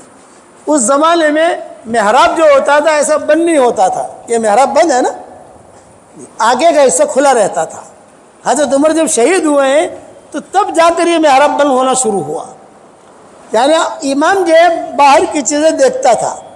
حضور کی حیات ہی تک، صدیق اکبر کی حیات ہی تک محراب کھلا ہوا ہی رہتا تھا. یہ محراب جو ہے امام جو ہے دیکھتا تھا تو لوگ بھی آتے جاتے کہ امام دیکھتا تھا، سب کچھ ہوتا تھا. حضرت عمر کو جس نے مارا ہے اس نے اسی طریقے سے مارا، چپکے سے آ گیا وہ. تب سے جو ہے بادشاہوں نے اس پر دیواریں کرنی شروع کر دی تاکہ جو ہے امام کی حفاظت ہو سکے. اب حضور صلی اللہ علیہ وسلم کے پیچھے خواب میں نماز پڑھ رہے ہیں حضرت علی. خواب ہے حضور نے جو ہے وہ لڑکی آئی، کھجور رکھی تو حضور صلی اللہ علیہ وسلم نے ایک کھجور دی، سب تقسیم کی، آؤ بھائی کھجور لیتے جاؤ، آؤ بھائی کھجور لیتے جاؤ. لائن لگی، 1 2 3 4. حضرت علی کہتے تھے میری باری بھی آئی، مجھے بھی حضور نے ایک کھجور دی. تو میں نے حضور سے کہا ضد یا رسول اللہ، ایک اور دیجئے فاطمہ کے لیے. بس میں نے کہا ضد یا رسول اللہ، ایک اور دیجئے مجھے فاطمہ کے لیے. بس اتنا کہا اور مسجد نبی میں اذان ہو گئی، اللہ اکبر اللہ اکبر اللہ اکبر اللہ اکبر. خواب پورا ہو گیا، جاگ گیا. اب وضو وغیرہ کر کے سیدھا ایک خواب، میں نے کسی سے تذکرہ نہیں کیا، کسی کو بتایا نہیں. اور ہمیشہ یاد رکھنا، خواب آپ دیکھو نا تو کبھی بھی اپنی فرشی حور کو مت بتانا، فرشی حور کو خواب مت بتانا. اس لیے کہ جذباتی ہوتی ہے، ان کے بعد لمبا چوڑا کوئی علم تو ہوتا نہیں ہے، وہ زبان سے نکلا وہ ہو جائے گا، بعد میں آدمی پریشان ہوتا ہے. کسی اچھے آدمی سے پوچھ لو جو عالم ہو، اس لائن کا ماہر ہو، اس کے پاس چلے جاؤ. لیکن بیوی کو کبھی مت بتانا، ٹھیک ہے؟ اور بیوی کو جا کر سنانا بھی مت کہ مولانا نے کہا ہے کہ عورت کے خواب مت سنانا. یہ کہنا ہی مت، ورنہ لڑائی ہوگی، میرا پالن پور آنا بند ہو جائے گا. کہہ رہے یار یہ مولوی تو ہمارا مخالف ہے. اب حضرت علی نے کسی سے خواب کا تذکرہ نہیں کیا. زمانہ تھا حضرت عمر کا، حضرت عمر نماز پڑھا رہے تھے. اتفاق تھا کہ حضور نے فجر کی نماز میں سورت پڑھی تھی خواب میں، وہی سورت حضرت عمر پڑھ رہے تھے. حضرت عمر نماز پڑھا کے فارغ ہو گئے اور بیٹھے تو وہی لڑکی آئی جس کے خواب میں دیکھا تھا حضرت علی نے، کھجوریں لے کر. اور حضرت امیر المومنین یہ مسلمانوں کے لیے ہدیہ لائی ہوں. چنانچہ حضرت عمر نے تقسیم کرنی شروع کی، 1 2 3 4. حضرت علی کہتے ہیں میں بھی لائن میں تھا، جب میری باری آئی حضرت عمر نے ایک کھجور دی تو میں نے کہا زد یا امیر المومنین، امیر المومنین ایک کھجور اور دیجئے۔ تو حضرت عمر میری طرف دیکھ رہے ہیں، یہ فرمایا رات کو تجھے حضور نے کتنی کھجوریں دی تھی؟ یہ حضرت عمر نے پوچھا۔ علی تو ایک کھجور اور مانگ رہا ہے، رات کو حضور صلی اللہ علیہ وسلم نے تجھے کتنی کھجوریں دی تھی؟ اور حدیث کے الفاظ کیا ہے؟ لو زادہ زدناک، لو زادہ زدناک، حضور زیادہ دیتے میں بھی زیادہ دیتا، حضور نے ایک دی ہے میں دو کیوں دوں؟ تو حضرت علی کہتے تھے کہ امیر المومنین یہ خواب تو میں نے کسی کو بتایا ہی نہیں ہے، میں نے دیکھا، میں آیا، میں نے کسی سے تذکرہ نہیں کیا، آپ کو کس نے بتایا؟ تو حضرت عمر کیا کہتے تھے؟ لو زادہ زدناک، اب تقسیم کر رہے لو بھائی، اور ایک ہی جملہ کہہ رہے لو زادہ زدناک، لو زادہ زدناک، حضور زیادہ دیتے تو میں بھی زیادہ دیتا، حضور زیادہ دیتے تو میں بھی زیادہ دیتا۔ ارے حضرت آپ کو خواب کہا کس نے؟ تو حضرت عمر نے ایک آیت پڑھی، وَمَن يُؤْمِن بِاللَّهِ يَهْدِ قَلْبَهُ، جو اللہ کی ذات پر ایمان لاتا ہے اور یقین والا ایمان ہوتا ہے، حقیقی ایمان ہوتا ہے، اللہ اس کے دل کی دنیا کی رہبری کرتا ہے۔ خواب تو نے دیکھا ہے، الہام مجھے ہوا ہے۔ تو کس کے دل میں الہام ہوگا؟ کچرے والے دل میں ہوگا بھائی، کچرے والے دل میں کچرے کا الہام ہوگا، اور پاک صاف دل میں پاک صاف الہام ہوگا۔ اس لیے دلوں کو صاف رکھو گے انشاءاللہ۔ اس لیے آج کا میرا سبق کیا ہے؟ دل کی دنیا پاک صاف رکھو، بیوی کے ساتھ بھی بدگمانی نہیں، بیوی کے ساتھ بھی کوئی معاملہ ہو جاوے۔ اب آج کل شادیاں بہت ہوتی ہیں تو بہت دلہے ہوتے ہیں، مولے پور میں ہم نے 12 نکاح پڑھائے، کل راجستھان میں تھے وہاں نکاح پڑھائے، اور یہاں پر بھی نکاح ہے میرے خیال سے، آج ایک ہے کہ آج نکاحوں کا دور ہے یہ۔ تو میں کہتا ہوں کہ دیکھو، جب یہ کہو کہ میں نے اس کو قبول کیا، میں نے کہا جب تک 3 بچے پیدا نہ ہو جائے تو اس کو کرتے رہنا، اور جب 3 بچوں سے زیادہ بچے ہونے لگے تو ان کو کرتے رہنا، اور جب اور زیادہ بچے پیدا ہو جاوے تو پھر آپ کو کرتے رہنا، اور پھر زیادہ بچے پیدا ہو جاوے تو تو بیوی بن جانا، اس کو شوہر بنا دینا اور مر کے قبر میں چلے جانا۔ جھنجھٹ نہیں چاہیے، آپ سمجھیں گے نہیں؟ محبتیں رہتی ہے، میاں بیوی کے معاملات میں محبتیں رہتی ہے۔ حضور صلی اللہ علیہ وسلم نے یہی سکھا۔ حضرت فاطمہ جب بھاگی آئی، حضرت میں بہت ناراض ہوں، ابو جی میں بہت ناراض ہوں، ابو جی میں بہت ناراض ہوں۔ ارے بیٹی تجھے کیا ہو گیا؟ ارے بیٹی تجھے کیا ہو گیا؟ اندر تو آ جا، گھر میں نہیں آؤں گی۔ حضرت عائشہ سمجھا رہی، ام سلمہ سمجھا رہی، حضرت فاطمہ بڑی ہے، حضرت عائشہ چھوٹی ہے۔ عمر میں حضرت فاطمہ جو ہے یہ بڑی ہے اور حضرت عائشہ جو ہے چھوٹی ہے، تو لیکن حضرت عائشہ کا مقام حضرت عائشہ کا مقام ہے حضور کی اہلیہ ہونے کی وجہ سے۔ تو سب سمجھا رہے ہیں فاطمہ اندر آ کے تو بات کرو، میں اندر نہیں آؤں گی۔ پھر ہوا کیا ہے تو بتاؤ۔ یہ کہ مدینہ کی انصار کی عورتیں یہ کہتی ہیں کہ نبی جو ہے اپنی بیٹیوں کا خیال نہیں رکھتے۔ آپ نے فرمایا میں نے تیرا کیا خیال نہیں رکھا یہ تو بتا، میں نے تیرا کیا خیال نہیں رکھا یہ تو بتا۔ اب حضرت فاطمہ نے کیا کہا؟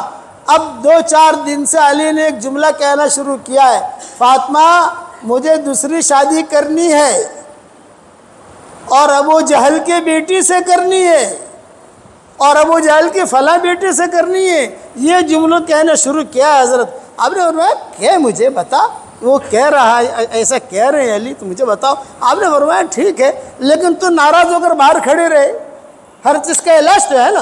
آپ نے فرمایا الصلاۃ جامعہ، الصلاۃ جامعہ۔ اس زمانے میں جب مسجد میں لوگوں کو بلایا جاتا تھا یہ کہتے تھے الصلاۃ جامعہ، الصلاۃ جامعہ، آ جاؤ بھائی، آ جاؤ آ جاؤ، سب لوگ آ گئے۔ حضرت علی کہتے میں نے سنا تو میں بھی چلا گیا۔ اب حضور ممبر پر بیٹھے اور ممبر پر بیٹھ کر حضرت فاطمہ کے فضائل بیان کیے۔ فاطمہ میری ہے، میں اس سے ہوں، یہ عورتوں کی جنت کی عورتوں کے سردارن ہیں، اس کے کوئی ستائے نہیں، جس نے فاطمہ کو ستایا اس نے مجھے ستایا، وغیرہ وغیرہ، یہ سارے۔ حضرت علی کہتے ہیں بیان میں نے سنا، میں سمجھ گیا ابو جہل کی بیٹی والی شکایت وہاں پہنچی ہے۔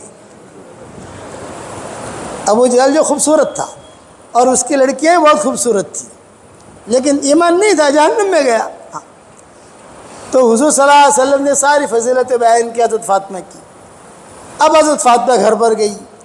حضرت علی نے دروازہ کھولا تو حضرت علی نے دروازہ کھولتے ہی کہا فاطمہ مجھے شادی نہیں کرنی, مجھے تو شادی نہیں کرنی, تو ہی ہے تو ہے. حضرت فاطمہ نے کہا میرے ہوتے ہوئے شادی مت کرنا, میں جب مروں گی تمہاری منگنی کر کے جاؤں گی. چنانچہ ایسا ہی ہوا. حضرت فاطمہ نے انتقال پر حضرت علی سے کہہ دیا تھا فلاں لڑکی کے ساتھ تمہارا رشتہ میں نے جوڑ دیا ہے اور میں نے وہاں بات کر لی ہے, تو میرے مرنے کے بعد شادی کر لینا, لیکن ایک شرط کے ساتھ, ایک رات اس کو دینا اور ایک رات جو ہے حسن حسین کو دینا. یہ شرط لگائی تھی حضرت فاطمہ نے, ایک رات اس کو دینا اور ایک رات حضور کے 2 پھولوں کو دینا, ریحانت رسول اللہ صلی اللہ علیہ وسلم. تو دنیا میں یہ چیزیں ہوتی ہیں, برداشت کیا جاتا ہے. کرو گے انشاءاللہ بھائی. اب ایک ہدیہ دوں آپ لوگوں کو, 2 ہدیہ دینا چاہتا ہوں, قبول کرو گے بھائی؟ 10 مرتبہ سورہ اخلاص پڑھو, جنت میں ایک محل تیار ہو جاتا ہے. 20 مرتبہ پڑھو, 2 محل تیار ہو جاتے ہیں. 30 مرتبہ پڑھو, 3 محل تیار ہو جاتے ہیں. تو آج کل میں کہتا ہوں 313 مرتبہ سورہ اخلاص پڑھنے کی عادت ڈال دو, انشاءاللہ روزانہ 31 بنگلے جنت میں تیار ہوں گے اور 104 مرتبہ قرآن شریف پڑھنے کے برابر ثواب ملے گا اور 31 محل تیار ہوں گے انشاءاللہ, اور کوئی انکم ٹیکس والا ہمیں ستائے گا نہیں. دنیا میں 2 بنگلے بنا لو تو انکم ٹیکس والے کھڑے ہو جاتے نہیں ہو جاتے. روزانہ 31 بنگلے بناؤ گے انشاءاللہ, اس کے بعد جو دعا مانگو گے اللہ آپ کی دعا قبول کرے گا. ایک بات تو یہ. دوسرا ہدیہ یہ مسجد ہے ہماری. دیکھو اس کے 4 کونے ہیں, 4 کونے, ہر گھر کے تقریباً 4 کونے ہوتے ہیں.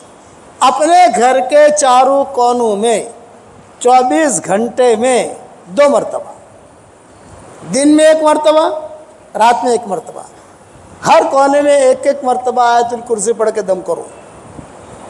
تو 4 مرتبہ دن میں ہو گیا, 4 مرتبہ رات میں ہو گیا. اس کا فائدہ یہ ہوگا انشاءاللہ کہ جنات, جادو اور سحر, زہر, نظر, ان سب سے اللہ حفاظت کرے گا اور حلال مال و منال بھی اللہ بہت دے گا. اور یہ میں نہیں بتاتا, یہ حضرت عبد الرحمن ابن عوف کا معمول تھا.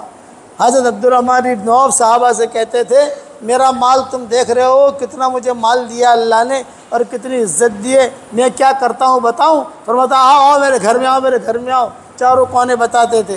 میں 24 گھنٹے میں 2 مرتبہ چاروں کونوں کے اندر آیت الکرسی پڑھ کے دم کرتا ہوں. 1 مرتبہ پڑھ کے دم کر دیا, پھر دوسری مرتبہ پڑھ کے دم کر دیا, پھر تیسری مرتبہ پڑھ کے دم کر دیا, پھر چوتھی مرتبہ پڑھ کے دم کر دیا. دم کرنا ہے آپ, کرو, بیوی سے کراؤ, بیٹی سے کراؤ, بچوں سے کراؤ. اس کے فضائل بہت, آیت الکرسی کا فضائل تو صحیح حدیث میں بہت ہے, لیکن یہ ترتیب عبد الرحمن ابن عوف کی تھی. اور کہتے تھے کہ اللہ نے مجھے یہ چیز سکھائی ہے, مجھے اللہ نے الہام کیا ہے. تو ان کا جب انتقال ہوا عبد الرحمن ابن عوف کا, اتنا سونا نکلا, اتنا سونا نکلا کہ سونے کو کاٹتے ہوئے کدالیاں بھی ٹوٹ گئیں. اللہ اتنا دے گا, کرو گے انشاءاللہ. یہ میں نے اس لیے بتایا کہ ہر آدمی کہتا ہے یا جادو ہو گیا, یا نیند نہیں آتی, یا خواب آتے ہیں, یا بڑے پریشانی ہے. اب ادھر ادھر مولویوں کے پاس جاتے ہیں, ادھر ادھر عاملوں کے پاس جاتے ہیں, اور وہ عامل کیا کہتا ہے لال ڈورا لاؤ, کالی بکری لاؤ اور کالی مرغی لاؤ, اتنا پیسہ دو. ارے کائی کی کالی مرغی, کالا بکرا, لال ڈورا. حضور صلی اللہ علیہ وسلم نے ہمیں حدیث دعائیں بتائی ہیں. مومن کا ہتھیار تو نام سنا ہوگا نا آپ نے.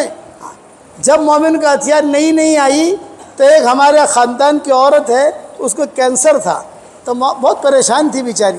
تو مولانا یوسف صاحب رحمۃ اللہ علیہ اس کے خواب میں آئے اور یوں کہا تو بہت پریشان ہے, یہ تمہارے خاندان کی کتاب ہے, مولوی یونس نے لکھی ہے, اس کو تم پڑھتی رہو, اللہ تمہارا کینسر دور کر دے گا.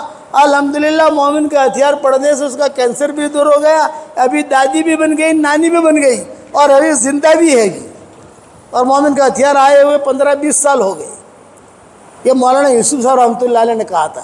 اس لیے مومن کا ہتھیار پڑھنے کا اہتمام کرو گے انشاءاللہ. 313 مرتبہ سورہ اخلاص پڑھو گے انشاءاللہ. اچھا, اب ہمارا دعوت کا کام سدا بہار ہے کہ نہیں؟ دعوت کا کام اللہ کے لیے کرنا ہے, پکنک کے لیے نہیں. گھومنے پھرنے کے لیے نہیں، ذمہ داری ہے، ذمہ داری سمجھ کے کرنا۔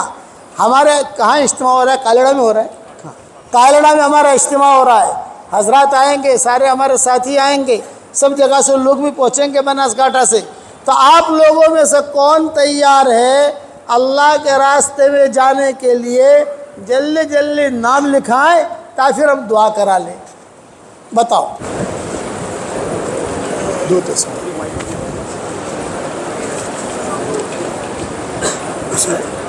اس میں نہیں ہے، جو ہو دے دو، یہ لے لو۔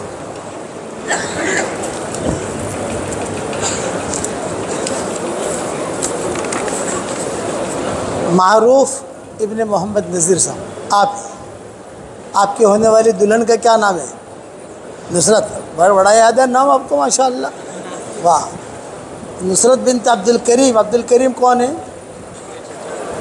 آپ کے چچا ہیں۔ تو ابا کہاں ہیں؟ اس کے لڑکی کا ابا کہاں ہے؟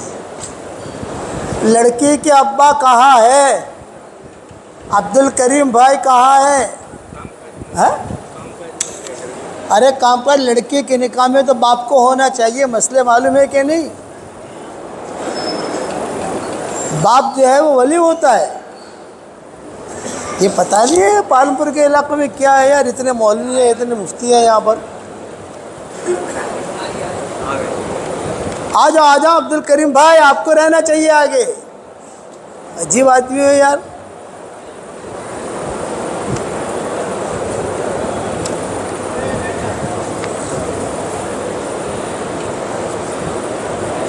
آ جاؤ ماشاءاللہ، آ جاؤ واہ واہ واہ واہ واہ واہ۔ آپ کے صاحبزادی ہے، آپ نے اجازت لے لی ہے، برابر۔ الحمدللہ الحمدللہ نحمدہ ونستعینہ ونستغفرہ ونؤمن بہ ونتوکل علیہ ونعوذ باللہ من شرور انفسنا ومن سیئات اعمالنا من یہدہ اللہ فلا مضل لہ ومن يضلله فلا هادي له ونشهد أن لا إله إلا الله وحده لا شريك له ونشهد أن سيدنا ومولانا محمدا عبده ورسوله صلى الله عليه وعلى آله وأصحابه وبارك وسلم تسليما كثيرا كثيرا أما بعد فأعوذ بالله من الشيطان الرجيم بسم الله الرحمن الرحيم يا أيها الذين آمنوا اتقوا الله حق تقاته ولا تموتن إلا وأنتم مسلمون وقال الله سبحانه وتعالى يا أيها الناس اتقوا ربكم الذي خلقكم من نفس واحدة وخلق منها زوجها وبث منهما رجالا كثيرا ونساء واتقوا الله الذي تساءلون به والأرحام إن الله كان عليكم رقيبا وقال الله سبحانه وتعالى يا أيها الذين آمنوا اتقوا الله وقولوا قولا سديدا يصلح لكم أعمالكم ويغفر لكم ذنوبكم ومن يطع الله ورسوله فقد فاز فوزا عظيما وقال الله سبحانه وتعالى يا أيها الناس إنا خلقناكم من ذكر وأنثى وجعلناكم شعوبا وقبائل لتعارفوا إن أكرمكم عند الله أتقاكم إن الله عليم خبير صدق الله العظيم وقال رسول الله صلى الله عليه وسلم النکاح من سنتی وقال فمن رغب عن سنتی فلیس منی او کما قال علیہ الصلاۃ والسلام۔ بھائی معروف ابن محمد نذیر صاحب، نصرت بنت عبد الکریم کو میں آپ کے نکاح میں دے رہا ہوں 5786 روپیہ مہر کے عوض میں۔ آپ نے نصرت بنت عبد الکریم کو اپنے نکاح میں قبول کیا؟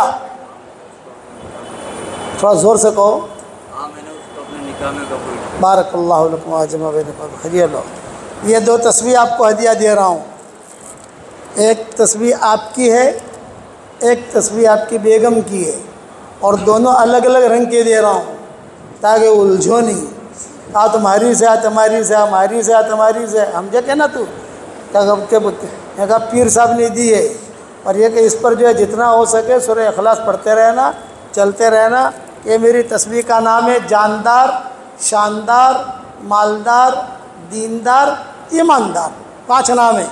اور اس برکتی تصویر نوٹیں بہت لائے گی پالمپور والوں کو آج کل نوٹوں کی بہت ضرورت ہے یہ نوٹیں حلال مال لائے گی انشاءاللہ یہ پکڑو آپ کے بعد ہاتھ لگانا بعد میں پہلے میری تصویر دینا ٹھیک ہے انشاءاللہ یہ لو سنبھال کے رکھو اللہ تعالیٰ بہت برکت دے عافیت کے ساتھ اللہم لک الحمد کما انت اہل فصلی وسلم علی سیدنا محمد کما انت اہل وافعل بنا ما انت اہل فانک اہل التقوی واہل المغفرہ اے اللہ ہمارے گناہوں کو معاف فرما ہماری خطاؤں سے درگزر فرما اے اللہ اس نکاح میں بے انتہا برکت کا معاملہ فرما اے اللہ دین کے سچے خادموں کے ظاہر ہونے کا ذریعہ بنا اے اللہ جن کے لڑکے لڑکیاں شادی کے لائق ہوں غیر شادی شدہ ہوں بہترین جوڑوں کا ان کے لیے انتظام فرما جو بے اولاد ہوں نیک صالح اولاد انہیں نصیب فرما جن کے اولاد طے مگر نافرمان ہیں ان کی نافرمان اولاد کے فرما بردار بنا دے اے خوبصورت پردے والے اے خوبصورت چادر والے